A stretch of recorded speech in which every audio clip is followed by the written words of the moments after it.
so we're doing True Prayer, and it's in the Song of Prayer supplement to A Course in Miracles. True Prayer. Okay, so it says, prayer is a way offered by the Holy Spirit to reach God. So the Holy Spirit goes, hey, you want to reach God? Here's prayer. And what is prayer? Well, prayer is not merely a question or an entreaty. It's not, oh, please God, can I? Please God, can I? Will I? Can I have? It's not a question or an asking, an entreaty. And prayer cannot succeed until you realize that prayer asks for nothing. There's a radical concept. Prayer asks for nothing. Oh, and prayer can't succeed until you realize that prayer asks for nothing. And what is the success of prayer? Remember, to reach God. Aha. So if you want to reach God, it doesn't come from begging. It doesn't even come from asking for something, okay? But it's a way of reaching God. And it can't succeed until you realize that prayer asks for nothing. And then it says, how else could prayer serve its purpose, which is to reach God? And so, it's impossible to pray for idols and hope to reach God. Or it's impossible to ask for things outside yourself and hope to reach God, which is the same as saying to remember God. So, we don't remember God, we don't reach God by what? By praying for idols, for praying for things, okay? Then it says, true prayer must avoid the pitfall of asking to entreat. So, prayer must avoid the pitfall of begging.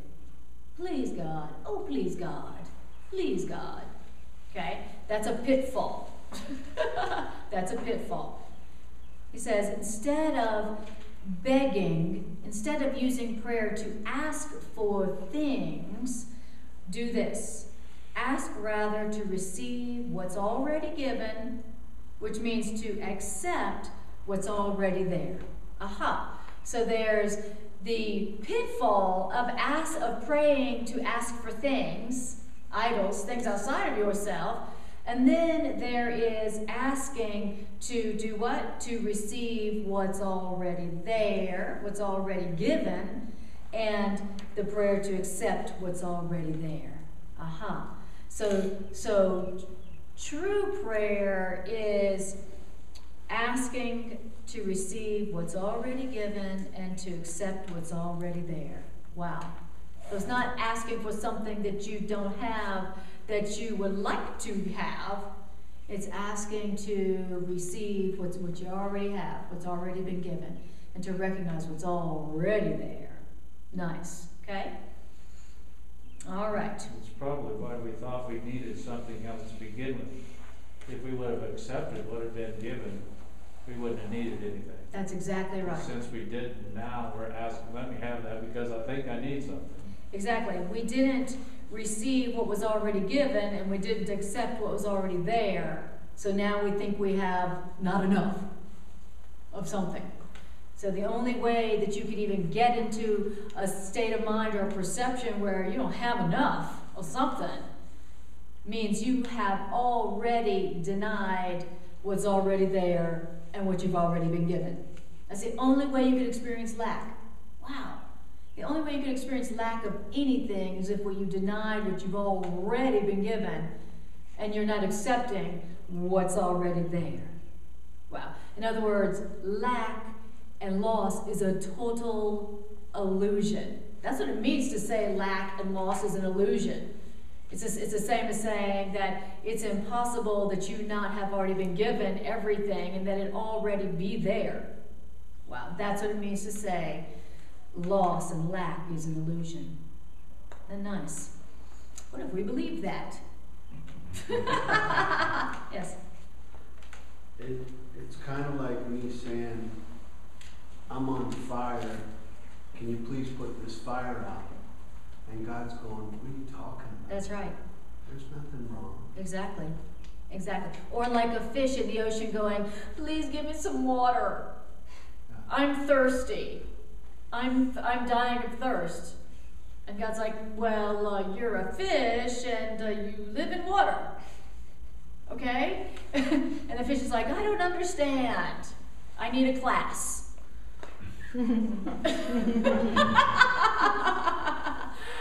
Okay, all right, here's your class. Fine, here's your class. To teach you, fish, that you live in water. Okay. All right, and that's what the Course in Miracles is. It's a class for fishes to learn that they can slake their thirst by drinking the water that they live in. Okay, that's us. All right. I'm so thirsty. A fish who's dying of thirst. All right. Then it says in paragraph 2, you have been told to ask the Holy Spirit for the answer to any specific problem, and you've been told that you will receive a specific answer if a specific answer is your need. You've also been told that there's only one problem and only one answer. Now, in prayer, this isn't contradictory, okay? So that seems contradictory. The Course is saying true prayer just says I ask to receive what's already given and see what's already there. But then the Course says ask specifically for a specific answer to a specific problem. If you think you have a specific problem, ask for a specific answer.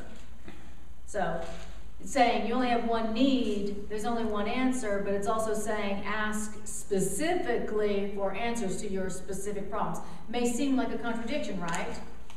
But in prayer, that's not a contradiction. You only have one problem, there's only one answer, but you're being told to ask for specific answers to your specific problems as if your problems are different. Seems contradictory, but not in prayer. Why is that? That's because there are decisions to make here. There are decisions to make here. Yes, there's only one problem, there's only one answer, but here, that's not known. Here, there are decisions to make, okay? He says, there are decisions to make here, and these decisions must be made whether those decisions are illusions or not. Yes, all the decisions that you think you need to make here are complete illusions. You know, whether to do this or that, whether to do this or that. That's total illusions. All those options are total illusions. All the decisions you think you have to make, total illusions. But guess what? Here, you gotta make them. Even if they are illusions, here, you have to make decisions. It's about making decisions here, okay? But we also wouldn't, unless we got a specific answer, we wouldn't recognize that we were answered, I think. That's exactly right. And that's one part of our big need is to hear God. So that's right. If we're not hearing Him, then we just did a lot of nothing. We just did a lot of nothing. Just remember that next time you feel guilty about a decision you made. All that happened is you just did a lot of nothing, and a lot of nothing happened. Yes. That whole fish thing reminded me. You heard that quote where it says, "Whoever discovered water wasn't a fish." Say that again. Whoever discovered water wasn't a fish. Whoever discovered water. Words, to try and explain that to a fish would be ridiculous because they know nothing else besides the water. Exactly. But we're in whatever we're in. We're not going to discover what it is because we can't even relate to anything outside of water. Exactly. So we need something. We need a class. Yeah. You know, in the everything that we're already swimming in. Right. Oh, please, God, I need love. You do? Okay, open your eyes. Take a breath. Okay? No, but I said I need love. I know. I said open your eyes and take a breath and look around. Oh, okay, here's a class. It says, you cannot be, the reason why there's decisions to make here and you will be given specific answers to specific problems is because You cannot be asked to accept answers which are beyond the level of need that you can recognize. Therefore, it is not the form of the question that matters, nor how the question is asked. The form of the answer, if given by God, will suit your need as you see it. Okay? So, he says, I love it, he says, you cannot be asked to accept answers which are beyond the level of need that you can recognize. So the level of need that I recognize is money or relationship issues, right? And he says, so God isn't expecting us or asking us to accept answers which are beyond the level of need that we recognize. So when I say, God, I need money, I have money issues, God doesn't necessarily tell me, well, you know you're not a body, right? You know that money doesn't exist, right? So he's not asking us to accept answers that go beyond our need as we recognize our need, okay? That wouldn't be very nice. If somebody came to me and they said, can you spare $1? And I said, you're not your body. Don't you know you're not your body? That's not very helpful to them. What's more helpful is I go, oh, you think you need money, here's $1, and you're innocent, right? Okay, so I love that. So that's why he says, you were told to ask specifically for specific, you're told to ask for specific answers to specific problems, even though you only have one problem. Okay? All right, here we go. Therefore, so it's not the form of the question that matters, and it's not how you ask it. The form of the answer, if given by God, is going to suit your need as you see it. And the form of the answer that you receive is merely an echo of the reply of his voice. The real sound of God's voice is always a song of thanksgiving and of love. Wow. So if you say, I am having money issues, and then you receive the money that you need to pay your bills, he's telling us the money that you received is just an echo. It's just an echo of his voice. The real sound of God's voice is just going, thank you, I love you. That's all God's ever saying, thank you, I love you. But because I think I have a money need, then his I love you, thank you comes in the form of money. Isn't that great? Wow. At some point, we'll remember that our only need is one, and our only need is truth, and we'll ask only for that. Okay? Now, he says, you cannot then ask for the echo. You cannot then ask for the echo. In other words, better to not ask for the form. Okay? You cannot ask then for the echo. It is the song that is the gift. Along with the song comes the overtones, the harmonics, the echoes, but these are secondary. In true prayer, you hear only the song, and all the rest is merely added. You have sought first the kingdom of heaven, and then all else has indeed been given you. Okay, so you could ask for the money, or you could ask for the problem, specific answer to your specific problem, sure, and you'll get a specific answer that matches your need as you perceive it. But you also could just go ahead and ask for the song itself instead of the echoes. You could go ahead and ask to receive what you've already been given and to recognize what's already there. And then once you do that, you've asked for the song, and then all else is given, right? So if you want to expedite your prayer, then ask for the one need, the only need that you have. Go ahead and skip the form of the need you think you have, and just go ahead and ask for the real deal, which is to receive what you've already been given and to recognize what you already have. Wow. Anna? Yes. I'm confused about the first sentence in paragraph 3. You cannot then ask for the echo. Right, exactly. I don't get that. Yeah, it does seem a little contradictory, because it's first saying you can ask for specific answers to your specific questions or And problems. the answer will be Right. an echo. Exactly. You know, I mean, to me, the way I read that is, you know, don't ask for the echo, ask for the song. You know, obviously you can ask for the echo, but to me it's like, if you're talking about true prayer, then don't ask for the form of what you want, ask for the content of what you want. So thank you for, I was just gonna gloss over that. Thank you. Would the echo be, you're not allowed to, so don't ask for the echo, but say I need, I don't know, I need help with somebody or whatever. And so I'm praying, and, you know, I say I have some issues and all that. Mhm. You know, I just want to hook up with God. Right. And the next thing you know, the echo is fixing Provided. that problem I had. That's exactly right, and that's what he's So saying. but I couldn't ask for that echo, but the echo solved the problem that I had. That's right. That's exactly right, as I see it. As I see it, but if I would have said, God solved this problem, Right. that would have been the wrong approach. Exactly, All I really want to do is get the song going, right, and he's gonna start solving the problem. So That's Exactly. gonna be echoes.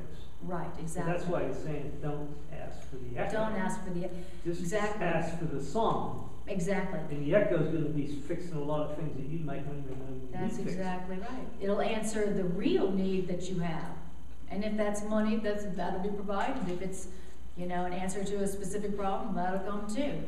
So in true prayer, you're not asking for the specific answer to a specific problem. In true prayer, you're asking to recognize, to do what? To receive what has already been given and to accept what's already there. And then, guess what? And then, all else is added. All else is added. Now, you can try to get what you want by asking for the echoes, the stuff, the form. But you're just, you know, the only thing that's going to happen there is you'll probably get it.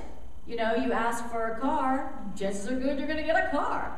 But it's not, then you're going to recognize you're still in need. You still have a void that, you know, within you. You're going to still feel incomplete, right? And so then you ask for another thing. Now ask for some money. Well, you'll get money. But you'll still notice you still feel incomplete. You still feel empty. Whereas he's saying, skip all that and go ahead and ask for what you already have and what you've already been given, and then the specific form that you thought you needed gets answered. The car, the money, the relationship stuff, the job stuff, whatever it is. You know, I read this, you know, I keep thinking about how it says in the Course that we ask already having the answer in mind so that when the answer comes, we don't recognize it. Right. But the part that I keep focusing on is the answer, if given by God, will suit your need as you see it. Yes. But if we ask for the echo, then we'd be asking for the answer we want. That's the way I read this. That's exactly right. So right. it's like God's going to give us the answer, and it will suit our need, but it's not going to be the answer that Exactly. we already determined. Thank you. And so if we ask for the echo, we would be asking for the answer we wanted. Exactly. That's what I do all the Exactly. time. You're going to be asking for the answer to the problem as you See the answer. exactly as you think your problem is, and that's the problem. You don't know what the problem is, and so when you go about your problem solving and you don't really even know what your problem is, how successful are you going to be? Right. Okay. So. Doesn't it have to do with time? I mean, echo's the effect of the song is the source, and you can get your quote money problem answered. But then it will come up again, That's and you have to exactly ask right. again and again. That Whereas exactly. if you go to the song, you never have that problem again. Exactly. It has been answered once and for all. Exactly. When you do true prayer, you are expediting the process of experiencing completion. You know, completion, experience of completion where you experience yourself as not beleaguered by needs all day long. Can you imagine? How nice would that be? Can you Imagine a day and you don't feel beleaguered by needs for things you don't have. Wow. What would that be like? A whole day where you actually feel like, wow, I have everything that I need. I don't have any needs. Wow. I had a few minutes like that one time. I did. And my ego kicked my butt from here to Sunday the next day. And I was just like, woo, okay. No wonder I don't do that more often. I have a story in reserve in case that ever comes up. Okay. I always go back to that story. Yeah. You have a story? Yeah, I have a story, Okay. so that if I ever think I don't need anything, I can always go back to that Oh, story. exactly. Right, exactly. Story of what I need Yes. and why I forgot, that's it. I Yes. forgot that I needed that. Right, exactly. Oh, I forgot it, exactly. And then our special relationships are the best way to remind ourselves of all the needs we have, right, that aren't fulfilled. Okay. All right. Now, he says, in paragraph 4, the secret to true prayer is what? The secret to true prayer is to forget the things you think you need. Oh. True prayer starts with, let me forget about all the things I think I need right now. Let me forget about everything I think I need right now. And to ask for the specific is much the same as to look on sin and then forgive it. Also, in the same way, in prayer, you overlook your specific needs as you see them, and you let your specific needs go into God's hands. Okay, so how does true prayer go? You let go of, you forget the things you think you need. What does it mean to forget the things you think you need? You let them go, you overlook them, and you let them go into God's hands. Wow, interesting. So one he's saying, forget the needs you think you have. Another he's saying, overlook the needs you think you have. And then another time he's saying, let them go into the hands of God. So is it kind of like you only get there by realizing you're already there type thing? And you only get there by realizing you needed nothing to begin with? Right, exactly. And for me, like to become quiet, and maybe I take note of the things I think I need. I think I need money. I think I need more time. I think I need somebody in my life to change their behavior. I think I need someone to act differently for me. I think I need to be different. I think I need more education. I think I need to go back to school. I think I need right? And kind of do a little inventory of the things I think I need, and then consciously make the decision. And I go, God, I don't know what I need. Here you go. And I give them over to God. So if I can't overlook them and I can't forget them because they seem to be oppressing me, then I'm just going to go, here, you take them. But if I can just overlook them and forget them and go straight into true prayer, then great. So he's given you a lot of different options there as to how to enter into true prayer. How to enter into true prayer. Okay. First of all, we want to do true prayer, right, so that we can get our real needs met, our real need met. So we need to know, how do you do true prayer? Well, here's the first thing. Here's how you enter into it. Forget the needs you think you have. Overlook the needs you think you have, your specific needs. And if you can't do that, let them go into the hands of God. Nice. Now, once you have let what you think of as your needs go into the hands of God, then your needs become your gifts to God. Oh, that's awesome. My needs become a gift to God. Nice. Now that's a nice use of my needs. Because I was using my needs to hurt me. I was using my needs to make me depressed. I was definitely using my needs to make me angry. And I was for sure using my needs to build a grievance with those around me, right? So here he says, when you let them go into the hands of God, they actually become your gifts to God, Why? Why do they become your gifts to God? Because the needs you gave to God tell God that you would have no gods before Him, no love but His. Wow. That is so beautiful.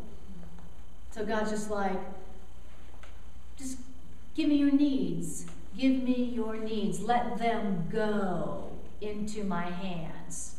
Wow. Let them go into my hands. So that, that's our gifts to God, because they show God that we don't want to have any other gods but Him, and no love but His. Beautiful. Is this a way, a procedure of us traveling to where a new need comes and I recognize I still have this lack thing? Yes. Which means I'm not accepting what's been given, and you just directly go to there and skip over whatever the current need you thought came up. It's just telling you that you're not receiving, you're not accepting what's been given. Exactly. To help you just go there. Exactly. So in other words, the way to reach God is to let your needs go into God's hands. And basically to say, God, you know what? You're all I want. You're all I need. Which is true. That is the truth. You are sustained by the love of God. Not by money. Not by specialness. Not by a body. Not by little pills. Yes, not by little pills. All right. So going back to his idea about the procedure, though, it seems like this is sort of a procedure for undoing what's brought up in one of the early lessons about I'm never upset for the reasons I That's think exactly I am. right. I'm never upset for the reason I think. I'm never upset. In other words, what I think my problem is not my real problem. What I think of as my needs, that ain't your real needs. You don't need money. You don't need somebody to act right. You don't need even a body. You don't need anything for a body. Of course, it says you don't need medicine, you don't need food, you don't need shelter, you don't need clothes, you don't need specialists. Like, what? I would skip over those parts. I would gloss over those until someone like you was in class. No. And he's saying that, that the way that you enter into true prayer is to overlook what you think of as your needs. And, how do you find what you think your needs are? Oh, it's whatever you're upset about. Mm-hmm. It's whatever you're upset about, whatever you're crying about, whatever you're angry about, whatever you're depressed about, whatever you feel ashamed about. There's your needs. There's your needs as you perceive them. Wow. Now, as you let your needs as you perceive them, your problems as you perceive them go into the hands of God, what you're basically saying to God, what you're communicating to God is, I don't want anything besides you. I want you. I want your love. That's what I really want. That's what I really need. And I'm not going to focus on anything but that. I don't want to have any God before you, and I don't want anything but your love. Wow. Okay. Because eventually we're going to learn that we are sustained by the love of God. Not things, not money, not people. That we're sustained by love. Oh, the love of God takes care of everything here.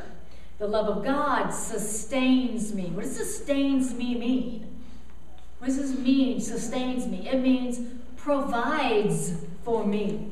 Sustains me means provides for me. Oh yeah. It's the love of God that provides for me. Not money, not people, not things, not specialness. Wow. Eventually, I'm going to learn that. And when I accept that, I'm going to be free. Hey, Judy, that's kind of distracting. I'm sorry. Okay. All right. Okay. So that's what I'm going to get to. Now. All right. Now, once you've let your needs go into God's hands, then what is it that could be his answer except your remembrance of him? So you give your needs and your problems to God as you see them. What is it God gives back to you? Your remembrance of Him. That's His gift to you. Wow. So I go, oh, here's my needs. Here's my needs, God. Here's what I think I need. Here's my problems. And what does God give me back? I go, oh yeah, God, wow. Look, I feel fulfilled. Interesting. What does He give back? What could His answer be but your remembrance of Him? Interesting. Then He says, can this remembrance of God be traded for a bit of trifling advice about a problem of an instant's duration? That's good. Wow. Okay, let's see. I could get a bit of trifling advice about a problem that only lasts a second, or, I could get the experience of the love and the power of God. Let's see, which one? Advice about this specific problem that won't last but a day, or the entire love and power of God? Okay, which one would I like? Those are your choices. And he says, God answers only for eternity, but still all little answers are contained in this. Beautiful. Okay. Paragraph 5. Prayer is a stepping aside, a letting go, a quiet time of listening and loving. Isn't that nice? I see. So it's not the asking, it's not begging, it's not asking, it's not begging. It's a quiet time of stepping aside and letting go. Wow. Of a quiet time of listening and loving. How nice. How nice. And prayer should not be confused with supplication of any kind. Supplication, asking, begging. Why? Because prayer is just a way of remembering your holiness. Nice. What is prayer? A way of remembering your wholeness. Now, I love that. Holiness is wholeness. Okay? So, you are holy when you remember that you're whole. What does it mean to remember that you're whole? It means to remember that you're not missing anything. You're not missing any love. You're not missing any goodness. You're not missing any power. You're not missing any creative power. You're not missing any companionship. You're not missing any part of yourself. You're not missing anything. You're still whole. You still have everything that your loving Creator gave you when He created you. You're still perfect. You're still complete. That's what you are remembering and experiencing when you remember your holiness. Isn't that nice? So holiness doesn't mean I have no more ego, I'm pure. It means, oh, I've remembered that I'm whole. And so that's what real prayer is. It's a remembrance. What does he say? A remembrance. Oh yeah, a way of remembering your wholeness. How beautiful. Prayer is a way of remembering. Prayer is a way of remembering your wholeness. So when I pray, I'm going to quietly listen and quietly love and quietly remember that I have it all. I have it all. Nice. The Course says that the end of the ego is when you say, oh, God has given me everything. Oh, God's given me everything. That's the end of the ego. God has given me everything. Because if God has given you everything, where's lack? If God's given you everything, where's loss? If God's given you everything, where's death?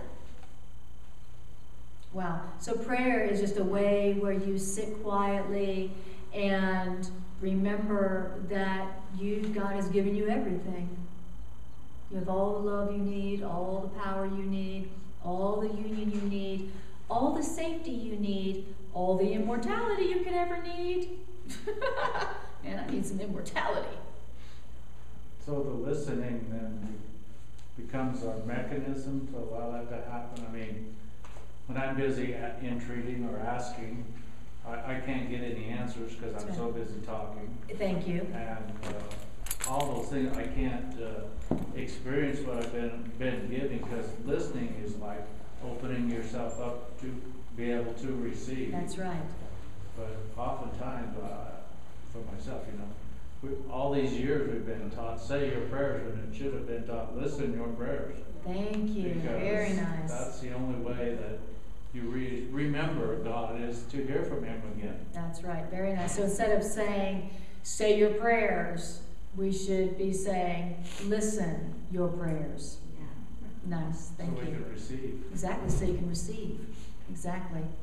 Nice. So really it's like, God, show me that I have everything. Show me what you've given me already. I'd love to see it. That's what I really want to see. What I really want to see is what you've already given me, God. I'd love to see that in place of what I think's missing today. Right? And so he says, why should wholeness, why should holiness, why should someone who's accepted that they have everything entreat or beg or ask? Being fully entitled to everything, why should someone who has everything beg, being fully entitled to everything love has to offer? Wow. If you're fully entitled to everything love has to offer, why do you need to beg? Wow. What a lovely thought to think for yourself. I, who am entitled to everything. I, who am fully entitled to everything love has to offer. I am fully entitled to everything love has to offer. I, who am fully entitled to everything love has to offer, why should I beg for anything? Wow. And it is to love you go in prayer. Why am I going into prayer? To love. To love. And to say thank you. Prayer is an offering, a giving up of yourself to be at one with love. Oh, that's beautiful. I'll say that again. Prayer is an offering. What kind of offering? A giving up of yourself to be at one with love. How beautiful. And there is nothing to ask because there's nothing left to want. Wow. Once you have given yourself up to be at one with love, there's nothing even to ask for because there's nothing left to want. That nothingness becomes the altar of God. It disappears in God. Interesting. The nothingness becomes the altar to God. The nothingness disappears in God. Wow, how beautiful. Isn't that beautiful? I love it. So prayer is basically communion. It's an offering of love, of gratitude. Prayer is a remembrance. It's an opening and a listening. How beautiful. It's a prayer, it's a way of saying, it's a way of forgetting what you think you want and opening yourself to receive everything. It's a way of forgetting what you think you need and opening up to receive everything that you are fully entitled to. Nice. And he says, this is not the level of prayer that everyone can attain as yet. After all that, of course, he goes, yes, but you may not be at that level yet. You may not be able or ready to do that.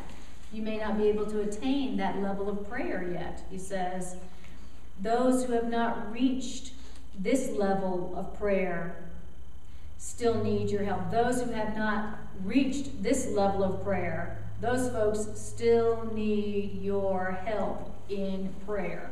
Why? Because their asking is not yet based upon acceptance. Isn't that interesting? People who haven't learned how to pray like that need your help. They need your help. Why is that? Because their prayer is not yet based on acceptance. So what's true prayer? Prayer based on acceptance. Acceptance. I accept what has been given to me. And those folks need my help. Okay, they need my what? They need my prayer. They still need my help in prayer. Interesting. What do people need from us? They need our help in prayer. How interesting. Do they need our advice? No, they need our help in prayer. Wow. And he says, what does help in prayer mean? What does that mean to help other people in prayer?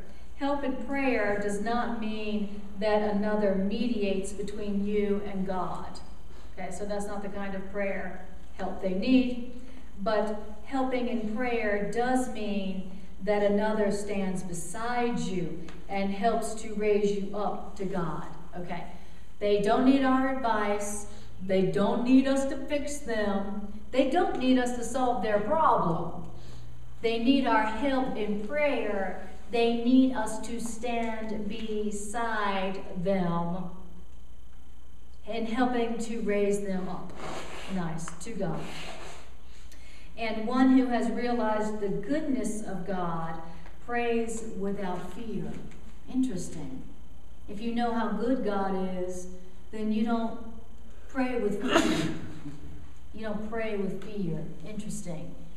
When you know how good God is. You know how loving God is. And one who prays without fear cannot but reach God. Interesting. The only way I don't reach God is because I'm praying in fear. Oh, please, God. Oh, please. Help me, please, God. Praying in fear. Isn't that interesting distinction? Praying in fear.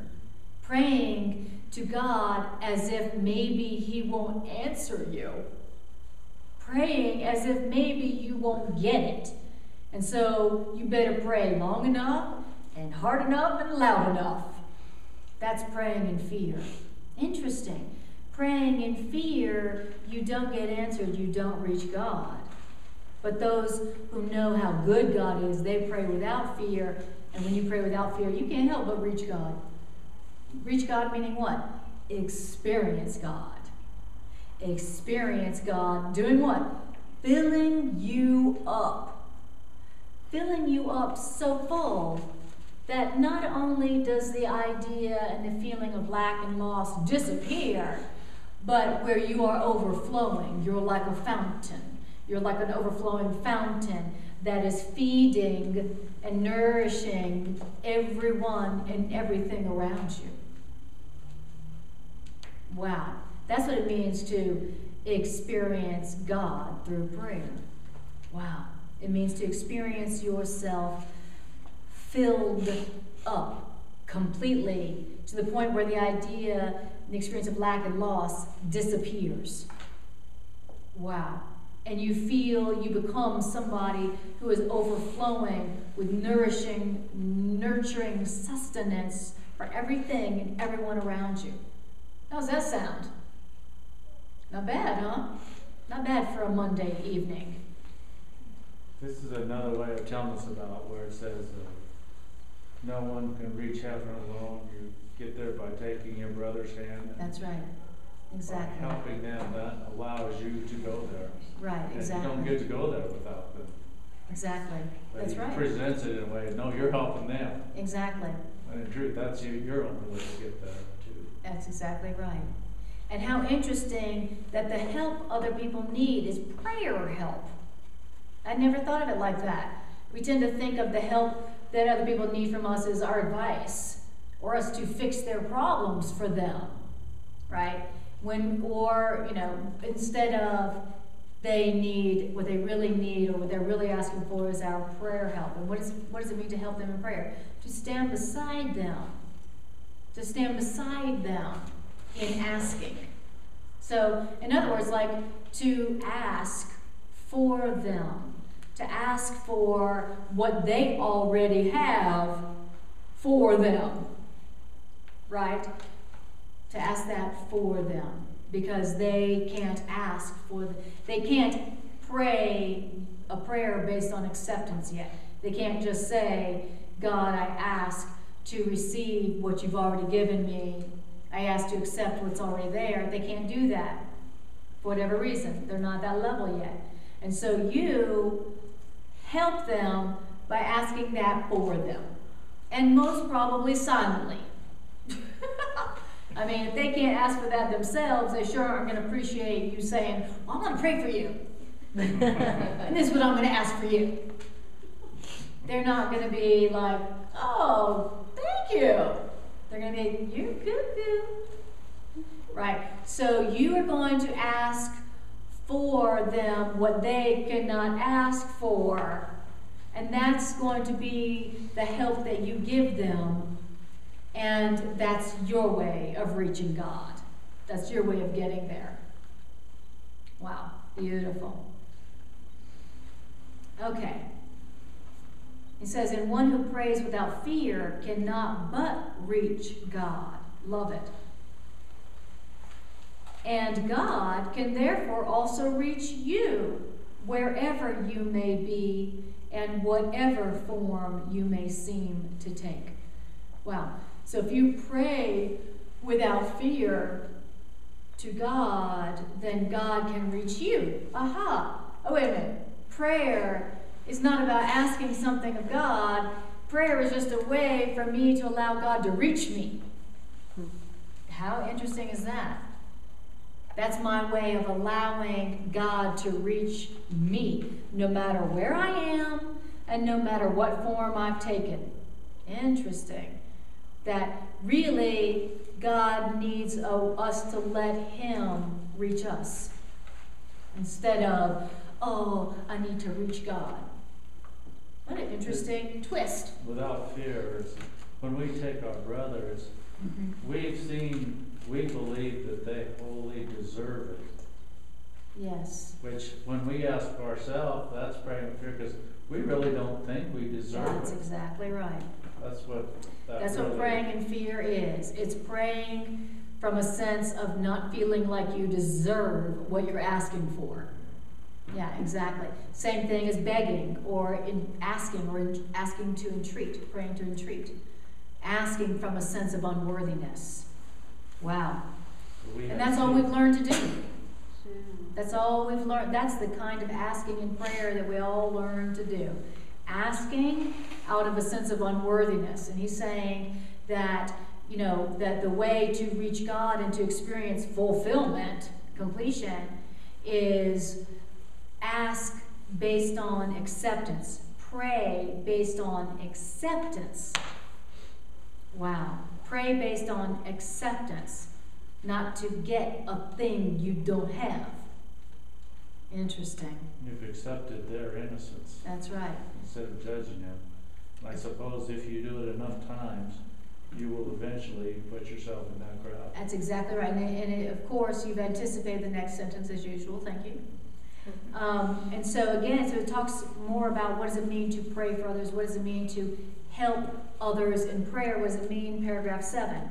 Praying to Christ in anyone, is true prayer because it is a gift of thanks to their Creator, their Father. What does that mean? That means to ask that Christ be but Himself is not an entreaty, it's not begging. Asking that Christ in someone else be but Himself is a song of thanksgiving for what you are. Herein lies the power of prayer. What's the power? Where's the power of prayer? Prayer asks for nothing and receives everything. Herein lies the power of prayer. It asks for nothing, but receives everything. Wow. Nice. Now, but it says something very important and very different. Praying to Christ in anyone. That's an interesting concept. Praying to Christ in anyone. What does that mean? It means giving thanks to God that they are who and what they are. It means giving thanks to God that this person already has everything because of the goodness of God. Interesting. Praying to the Christ in anyone. Wow. Is giving thanks to God for them, that God has already given them everything. What an interesting concept. And when you pray like that, you are asking for nothing but receiving everything. This prayer can be shared because this prayer receives for everyone. Nice. A prayer that receives for everyone. I'd like to say a prayer that receives for everyone. Okay. It's like, it's kind of different, huh? It's nice, kind of different. It's a little different quality to it, little from the text. I'd like to pray a prayer that receives for everyone. Okay, so are you telling me, Spirit, that I can ask for everyone? Wow, how nice is that?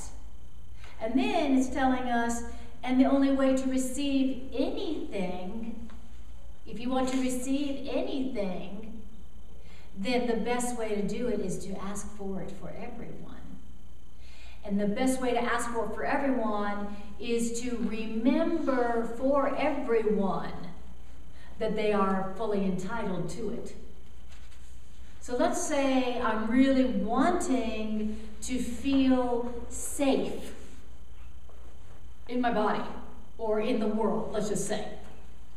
The best way for me to get my prayer answered and to feel safe is to ask for it for everybody. Okay, I ask for everybody for a sense of safety in the world and in the body. I ask for everyone. Better yet, on behalf of everybody, I ask for a sense of safety and security that cannot be touched. Interesting. Here's the deal. If the truth is that I'm really connected with everyone, if the truth is I'm really one with everybody, like it says, then that means I can ask for everybody. And that's what I should be doing. I should be asking on behalf of everybody. Wow. So if you, whatever you think you want, if you want to guarantee that you receive it, ask for it first on behalf of everybody. On behalf of everybody, I ask for the correction of all belief in financial lack. On behalf of everybody. On behalf of everybody who is fully entitled to everything, I ask for the correction of the belief in financial lack. Now that's the way to pray for something. Wow, how beautiful. He says to pray, says this prayer can be shared because it receives for everyone. To pray with one who knows that this is true is to be answered. Interesting. So then if you pray with somebody else who knows all this, guess what? You get answered. So it's one thing to ask by yourself on behalf of everyone for what you want. Then you join with somebody else in asking like that. Answered. Answered. You're as good as answered. Wow. All right. Perhaps the specific form of resolution for a specific problem will occur to either of you. It doesn't matter which person it occurs to. Perhaps the answer, the specific form, the specific answer to a specific problem will reach both of you if you are genuinely attuned to one another. But the answer will come because you have realized that Christ is in you both, and that Christ is in both of you is its only truth. How interesting. So he's saying, then he kind of switches. First he's like, ask on behalf of others, or praying to receive for others, praying on behalf of others, right? Then it says, then if you join with somebody else in praying like that, you're answered, period. And then if you join with somebody else in prayer like that, the specific answer to a specific problem, like the one we mentioned, the belief in financial lack, will occur to one of you, or the answer to your specific problem will occur to both of you if you're very attuned to each other. How interesting. But it says, but the answer will come because you realized what? Because you realized that the Christ, which means the answer, the oneness, is in both of you. Wow. How beautiful is that? So it goes true prayer, what true prayer is, and then it talks about praying on behalf of others, and then it talks about joining with another person in prayer, and how that's where you get answered. And that's how, and then he goes, joining with another in prayer, and then he says, getting your specific question to a specific problem answered. Wow.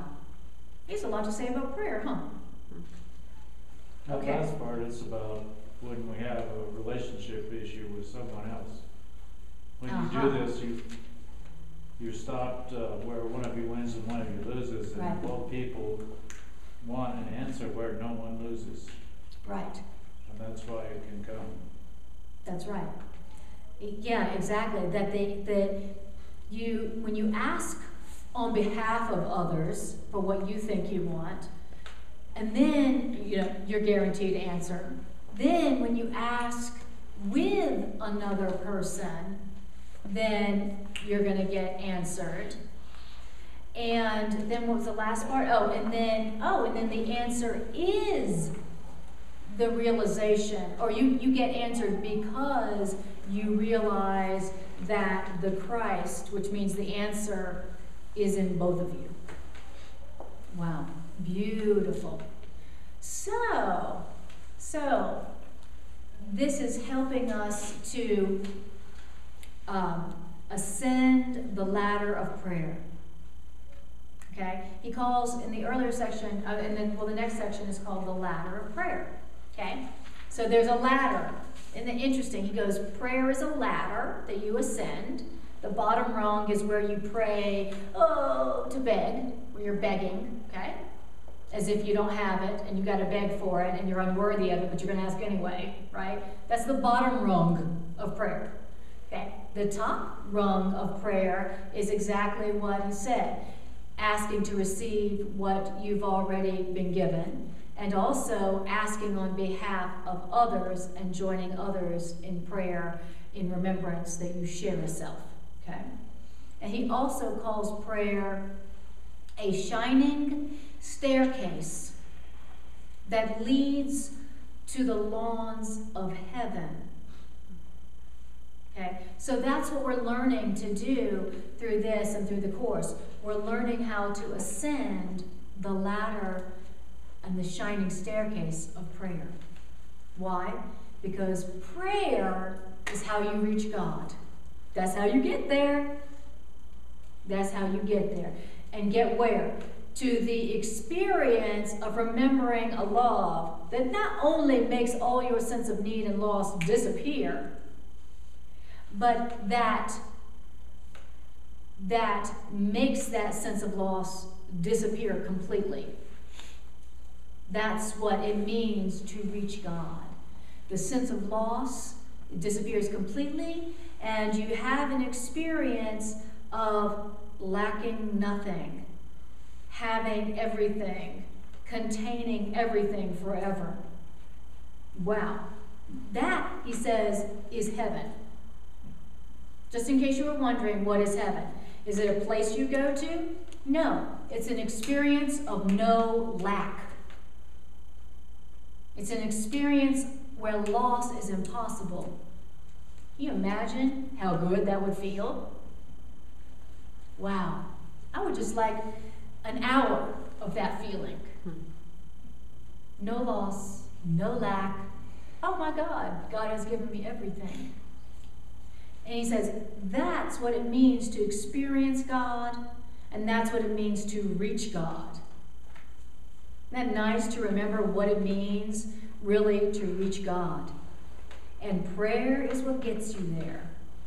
As you take all your needs, as you see them to God, eventually God replaces the belief in needs with the reality that you have no needs. Because you've been given everything. And that's heaven. So there. All right. Was that helpful tonight? Mm-hmm. Good. Okay. So let's stop here. Let's do our love offering. All right. So I'm going to do some announcements, and then we'll go on to our integration meditation. All right. So don't forget, all my classes are on YouTube. Just put in my name, Anna Kajawa, and then my classes will come up. You get to see my classes for free. Also, don't forget to check out my website, annakajawa.com, where you can learn about my holistic counseling practice. And if you know of anybody who could use some holistic counseling that includes Course in Miracles and traditional psychotherapy, send me my way. All right. Okay. So now, shall we pray?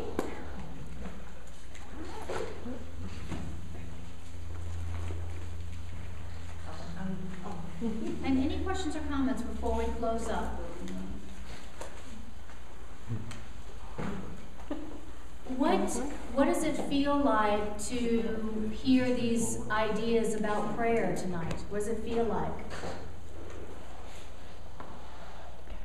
Yeah, there's a line that hit me differently tonight than I've ever read it before, and that's that whole idea of acceptance and accepting what you already have already. I closed the book and I forget the exact line. But the whole idea, I mean, I've often read it as accepting that I am God and part of God, and that's what you're really after. But it also, I mean, I guess you can read it. What I heard tonight was accepting exactly where you're at, and everything is a gift that's given to you as a chance to forgive and to have that holy instant. Yes. So the acceptance is like this is where I'm at. Right. I don't need anything because everything's been given to me, and this is always a chance just To give thanks. And thanks. Exactly. Yeah. It's Right. almost a gratitude. Exactly. Remember, he says prayer is a song of gratitude. And that's what's at the top rung of prayer, is just a song of thanksgiving. Exactly. Thank you. I guess the ultimate prayer is you praying for everyone else, pray that everyone else understands the oneness and accepts it. Say that again. That prayer for other people is a prayer that they accept And understand the oneness. the oneness. Yes. And like praying to the Christ in them is like praying for them is like praying to the Christ in them, which is praying, which is remembering for them that they have everything. It's remembering for them. Nice. Now he says that's helpful. That's a way to pray for other people in such a way that is very helpful to them. Also helpful to you. And because ultimately helpful to you. it's helpful to you because then you start appreciating the Christ in everyone. That's right. And once you start doing that, then you start more forgiveness and more acceptance of what everybody's doing, and more acceptance that we're all one mind. Exactly. And Exactly. maybe it's heaven, right? Right.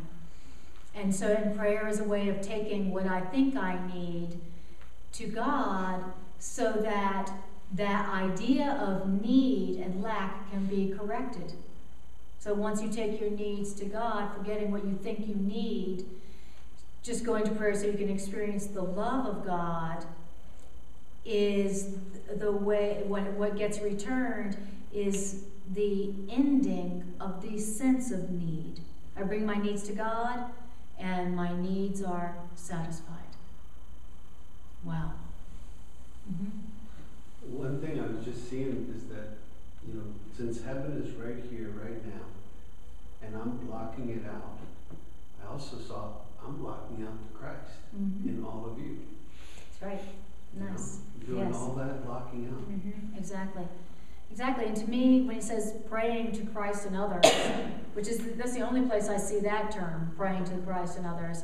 To me, it translates into talking to the Christ and others, addressing the Christ and others, not out loud, but when I'm relating to other people, how about relating to the Christ in them, the part of them that is awake, the part of them that has remembered God, you know, and relating to that part of them, instead of relating to them like a crazy ego that you got to get away from and defend yourself against.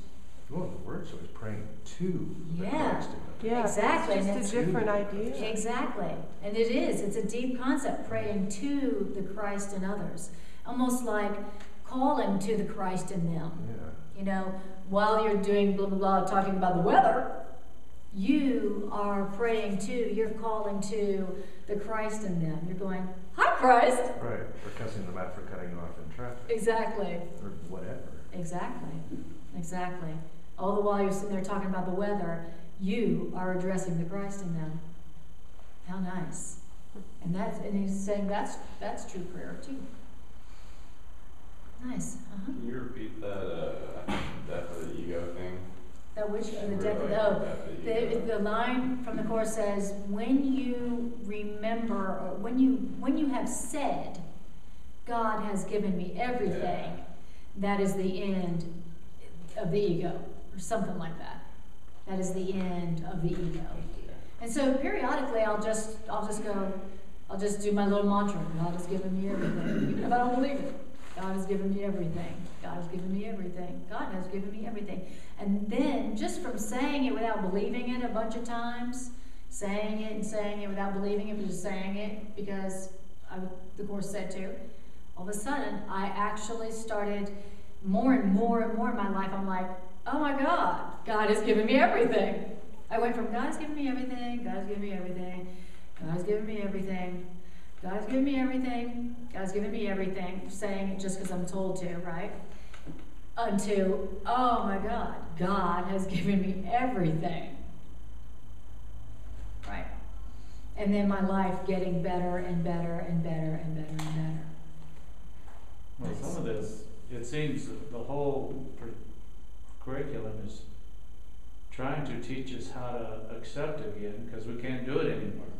We've rejected, all the answers have been given. That's right. But we wouldn't be asking unless we hadn't That's right. accepted them. If we knew they were there, we would just do it. That's right. But we can't seem to do that. That's right. And it seems to be trying to bring into our awareness, all you gotta do is accept it. All you gotta do is ask to see what you already have. I see. So I think I have a money problem, but when I ask to receive what I've already been given, then I will realize that I don't have a money problem. I don't have a money problem, and it will be gone in my perception. Well, it could have been a mistaken perception to begin with. Exactly, and that's what I see. And that's exactly what happens. I just really like that because you're the one who comes up with what everything is. So you really can't do that. You can accept that. You're the one who comes up with the idea of what everything could be. Yes. Now you're the perceiver who says, "Oh, that is everything." Right. So you really can't do that. Thank you.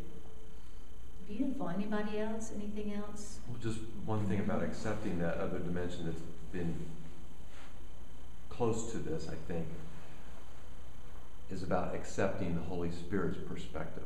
Right. True perception. Exactly. It's about accepting a different Yes. perception rather than the one that the ego is telling us all the time. Exactly. And that's true prayer.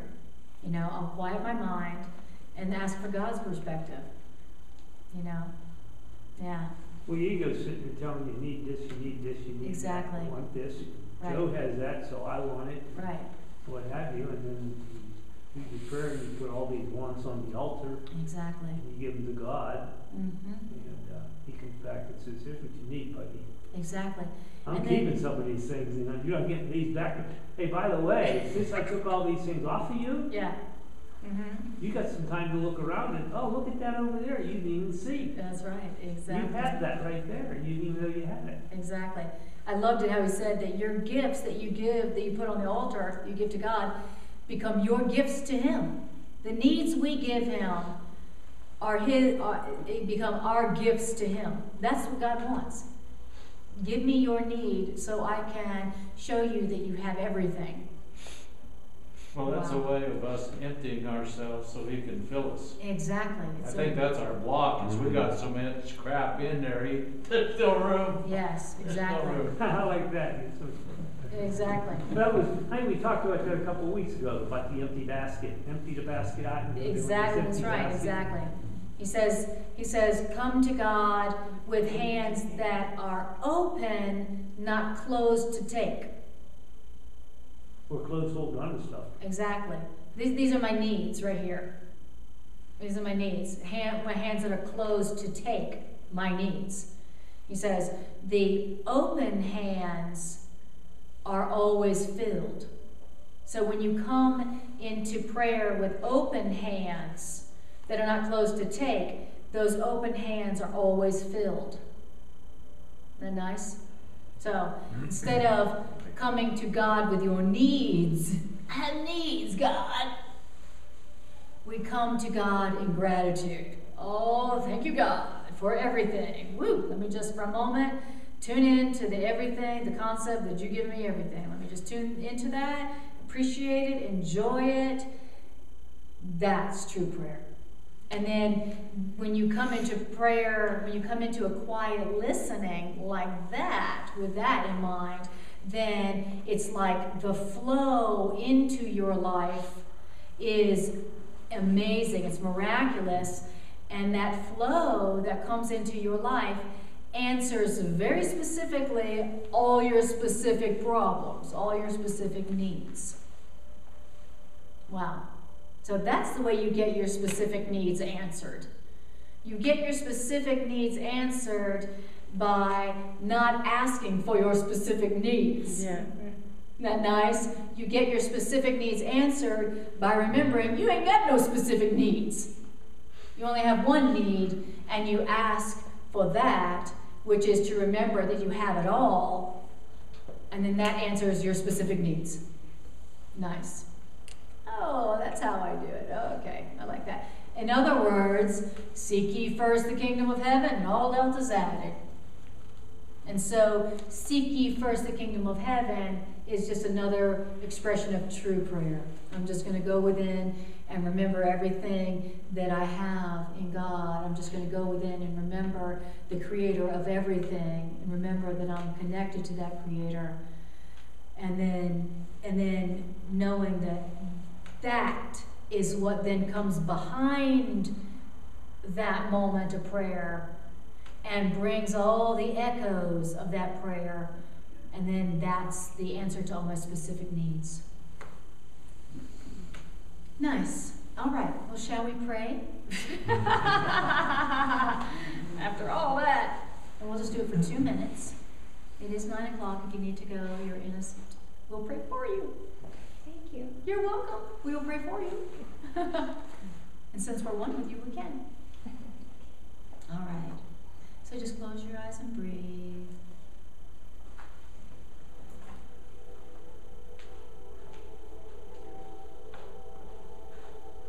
All right.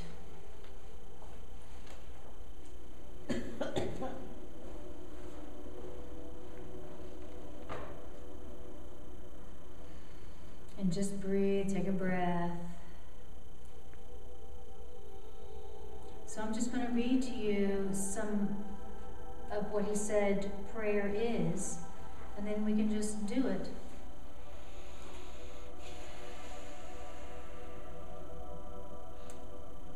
The secret of true prayer is to forget the things you think you need. So for just a moment, I want you to imagine yourself approaching the altar to God, however that looks to you.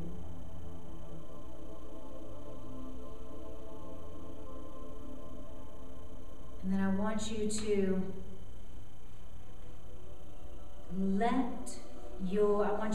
for one moment, tune into what you think your needs are.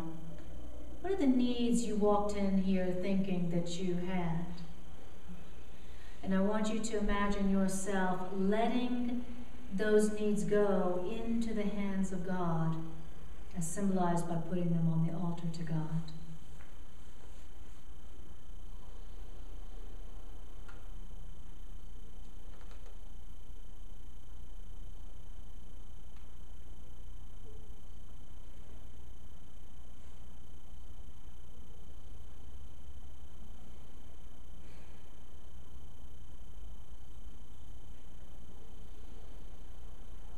And now, let's make the decision to just go to love in prayer.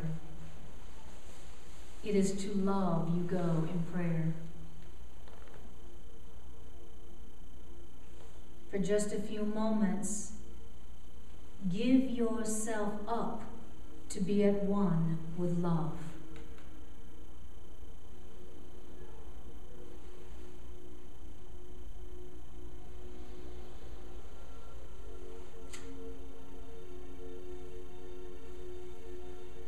Give myself up to be at one with love.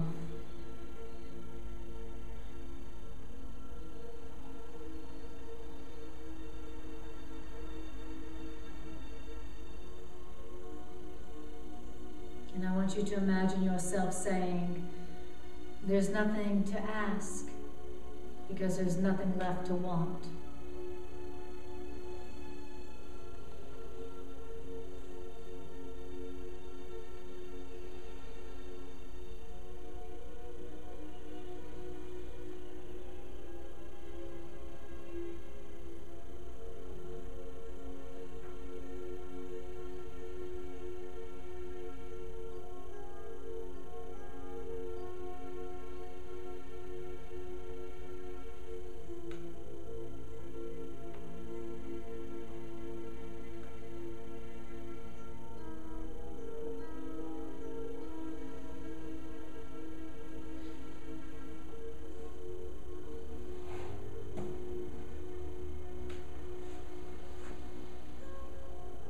Prayer is a stepping aside.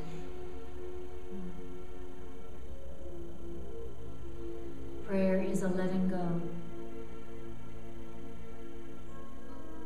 Prayer is a quiet time of listening and loving. A song of gratitude that you are singing to God and God to you.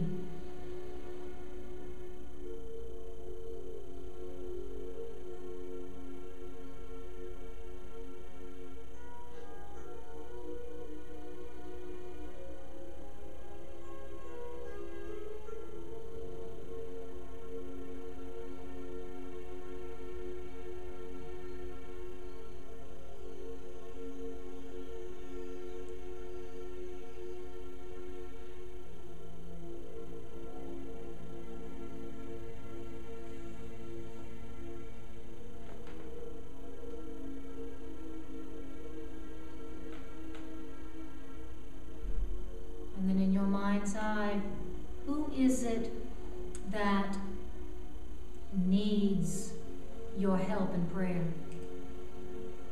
Who is it that needs your prayer help? Their name has crossed your mind already. Now I want you to imagine standing beside them and praying like this with them. For them. Imagine yourself praying to the Christ in them.